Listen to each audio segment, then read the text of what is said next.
Good evening. It is time for today's Tax Talk. I'm your host. I'm attorney Stephen Leahy. It is Monday, February 28th, the year of our Lord 2022. And lots happening, but lots happening on the IRS front.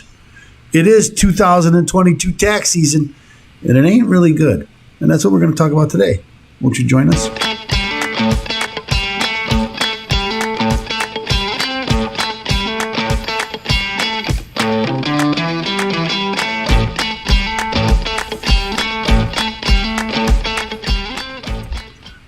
Well, that's where, it is. We've talked a lot about this tax season on this show and the shortcomings and the things that are happening, the notices that the IRS has been sending out in error, the refunds that aren't coming in, the telephone calls that aren't being answered, the recent Taxpayer Advocate's annual report, which concluded that the IRS was in crisis. And there's a lot of reasons for that, and I've given you my reason, what I think is going on. But the easy answer is that the IRS needs more money, and there are plenty of those with that opinion, and there are those who don't. But there's a couple good articles today about the IRS, the 2022 season, and so let's get into that. And that's my subscribe, share. We're going to ask you to like and subscribe, share. It's a little early, but I'm going to do that. Remember, we need your help to get people to like and subscribe to our page so we can get the word out. And we need your help to do that, and we're asking you to do that. So please like and subscribe. Share it with those that you know and love. And remember, tax news is at the core of all news, basically. Anyway, let's go into this. For our first story. Our first story is from a Vanderbilt tax attorney. She's an academic at Vanderbilt University, and Beverly Moran, Vanderbilt University. Her name's in here. So let's start with her. Taxpayers should expect serious delays from the IRS this year. A tax scholar, she calls herself, and she is a tax scholar, offers tips, but says only Congress can fix the underlying problem. That's debatable. I have to debate. I, too, am a tax professor. What does she call herself? She is a tax scholar. Okay, I'm not a scholar. I am a tax professional, and I work with this stuff every day, and I have my opinions, and I can back them up, and we've talked about that before. But let's start with her. No one likes tax season. It's complicated, it's stressful, and it's getting worse. Last year was already the most challenging year taxpayers and tax professionals have ever experienced, according to Taxpayer Advocate Service, an independent part of the Internal Revenue Service. According to the agency's annual report, taxpayers had trouble reaching the IRS. Tax returns took months to process. Almost a quarter of the refunds didn't go out until 2022. And collection notices were sent out even after the tax owed was paid. I've had a lot of this. We talked a lot about this on the show. The pandemic deserves some of the blame, but here it is. This is what all academics and journalists blame it on this, and politicians, most other politicians, that years of underfunding the IRS. Antiquated consumer systems, computer systems, and dwindling workforce. All of this is true. It's all true it's not true that they're underfunded. It is true that they have less funding. Inflation adjusted for inflation than they used to have. But there's lots of reasons for that, and we've talked about it on this show, and we'll do it again because I went back and I got that the pipeline video, and we're going to talk about maybe we'll do that Wednesday. We'll show you the pipeline video and what the IRS doesn't do anymore and doesn't have to do, and why they don't need as much help. But we'll talk about that. And with millions of returns from 2022 still waiting to be processed, 2022 may be worse. That prospect has prompted lawmakers and others to press the IRS to offer taxpayer relief, as it did in 2021, in the form of suspended penalties, delayed collections, and extended deadlines. I don't think extended deadlines helps anybody at all. It just makes things worse, in my opinion. As a tax expert, I'm an attorney, so I cannot call myself a tax expert. I am a tax professional, and I am an attorney. I believe taxpayers will face at least three main challenges this year, while the onus for solving these problems should be on the federal government, not the taxpayer. I do have few suggestions for getting you through the tax season of 2022. Backlogs and delays. The IRS started the 2022 tax season already significantly behind. Over 15 million returns and 5 million pieces of taxpayer correspondence from 2021 sit untouched, including 6 million original 1040s. Amended 1021 returns are taking more than 20 weeks to process. 20 weeks. And it's not just complicated returns that are getting delayed. Even simple individual returns are caught in the backlog. As a result, expect long waits before you receive this year's refund. This is a big problem for almost everyone. In 2020, over 75% of taxpayers received a refund, and the average refund for e-filed returns was $2,549. So 75% of all people who filed their tax returns overpaid the IRS. Most people are eager to get their money. Often refunds make a big difference to a household's finances. 1 out of 4 recipients report that they will use the refunds to cover everyday expenses. 1/3 will try to catch up on debt. Others may use the sudden infusion of cash to make big purchases that they have put off all year, such as dental work or down payment on a car. IRS delays mean businesses must wait longer for forgiveness of pandemic-related loans or credits for keeping their workers on the payroll.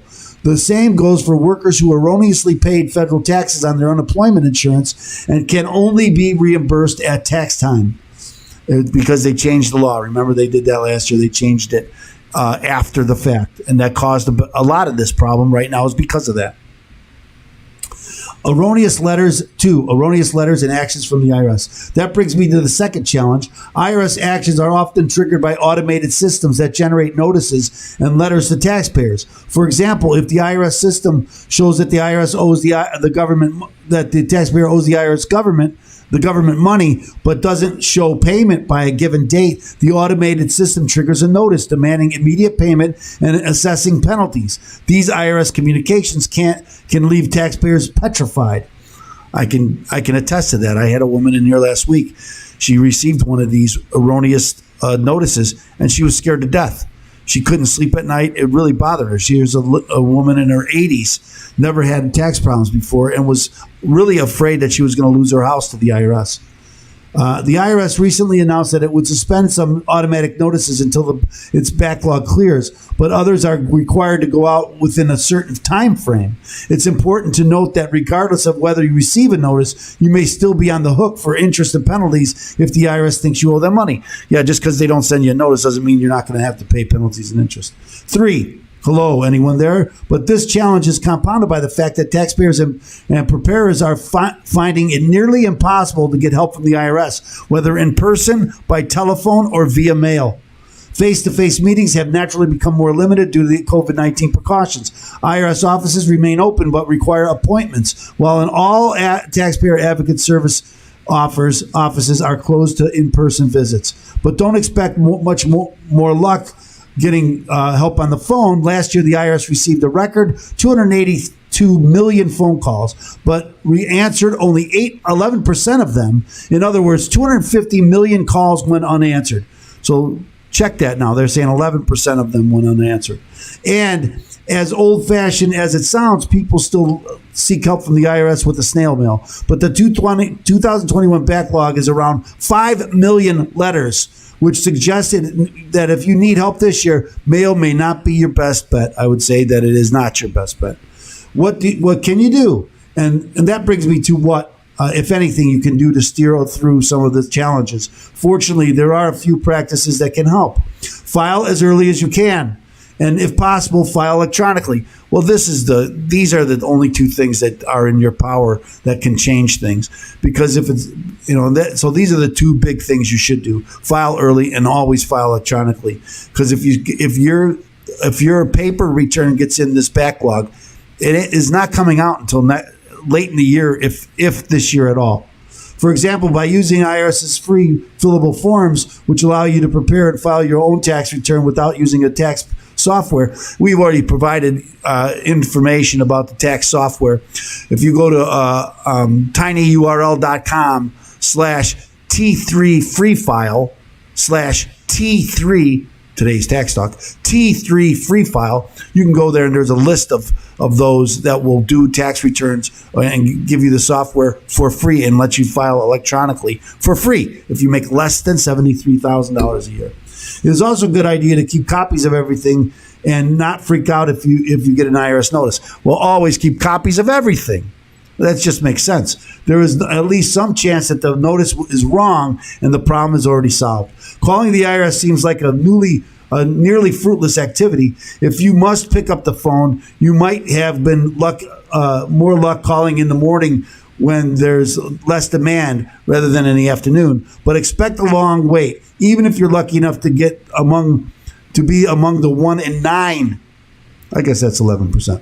1 in 9 who get the call to a human being. For some taxpayers, such as those who are low income or disabled, you could try reaching out to your local volunteer taxpayer assistance clinic, which may have more bandwidth to help. There is also a taxpayers assistance center, which makes appointments and helps with more complicated matters. Of course, the problem with all of this advice is that it puts the onus on you, the individual taxpayer, to figure out how to sort through the mess created by years, and here it is again, by years of severely underfunding the IRS. And I'm just going to tell you what the budget is of the IRS. $14 billion a year. $14 billion. So underfunded, but $14 billion. I don't believe it's underfunded. Annual funding of the IRS has declined about 20% from 2010 levels after adjusting for inflation. Well, again, there's a lot less. Almost every return now is processed electronically. And I could show you the pipeline, what it used to take to do these things when everybody filed by a paper return. But we don't file paper returns. Very few people do that anymore, resulting in severe staffing shortages. I believe the only way to truly rectify the situation is for Congress to reverse the cuts it made and shore up the IRS with enough funding to do the job. You shouldn't have to be skilled or savvy in order to honestly pay your taxes. I disagree with this woman. Just me. We can have a valid disagreement. So here's an opinion from Mike Crapo, who's the senator from Idaho, and he has this. Let's see if we can get rid of this. And he has this opinion piece in the Idaho Press. As Idahoans, I'm not sure if that's what you call them, file their annual tax returns, the 2022 tax filing season grows more troubled. Currently, millions of Americans must file their tax returns despite not having their last year's tax return even processed by the Internal Revenue Service or the ability to reach the agency for help. The IRS must use its existing authorities to immediately provide targeted temporary relief to taxpayers and reduce backlogs. The Senate Finance Committee, of which I serve as a ranking member, is holding hearings about what needs to be done in order to process returns accurately and efficiently and get refunds to taxpayers. In 2021, just over 1 in 10 Americans were able to reach the IRS by telephone, while more than 250 million calls to the IRS went unanswered. Those who managed to get through spent more than 23 minutes on hold. The IRS began this year's tax filing season with a backlog of at least 18 million unprocessed tax returns and correspondence. As of this writing, the backlog is now 23 million. There are other areas of deep concern as many Americans await last year's tax refunds and responses to correspondence they sent to the IRS, often many months ago. Alarmingly, many Americans have been subject to adverse IRS actions simply because the IRS has not opened and read its mail. Others are receiving letters from the IRS with inaccurate information. These problems are not proximately caused by lack of funding. Hallelujah. As some argue, hallelujah. He's absolutely right.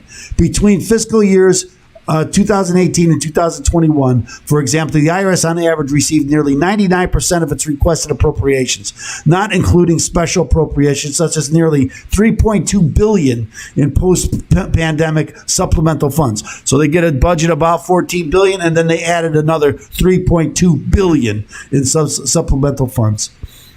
The IRS leadership recently told members of the Finance Committee that many of the filing season's issues stem from the pandemic. The National Taxpayer Advocate, U.S. Government Accountability Office, and others have identified other causal factors like archaic IT. They've been on updating. They've been updating the IRS computer program for many, many years, or computer IT infrastructure, I should say. Deprioritizing necessary upgrades and recent and sometimes retroactive. And this is a big problem when they change things retroactively because it really causes a backlog. Tax law changes that degraded the IRS capability as exactly the wrong time. Some of my colleagues have seized on the frustrating filing season to call for an $80 billion funding boost to the IRS. Yet most of that funding would focus on enforcement and hiring an army of new auditors, which would only make the filing season and subsequent filing seasons even worse. Absolutely true. Earlier this month, 29 of my fellow Republican senators and I sent a letter to the Treasury Secretary and Commissioner with actionable recommendations for immediately taxpayer relief. The IRS has taken some of our advice, such as putting a temporary hold on automated collection notices, but more can be done to support taxpayers, such as suspending balance due notices, providing targeted tax penalty relief for taxpayers, delaying the collection process for filers until all active and pending penalty abatement requests have been processed, and providing transparent communication of the status of individual business tax returns. Steps like these would provide Idahoans with greater certainty and meaningful relief as we enter into this year's filing season. I continue to fight for the Democrats' proposals to prioritize tax enforcement heavily over taxpayer services and IT modernization.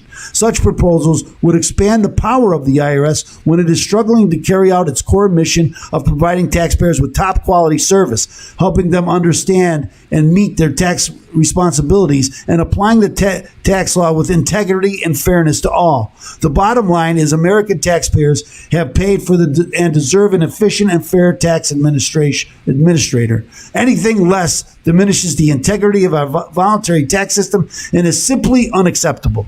Absolutely true. I agree. 100% I agree with that. That if we're going to fund more, we don't just put it into more auditors, go after the Americans. We're not paying enough. I just have to disagree with that. So I wanted to read both those because it gave you kind of both sides of what somebody thinks.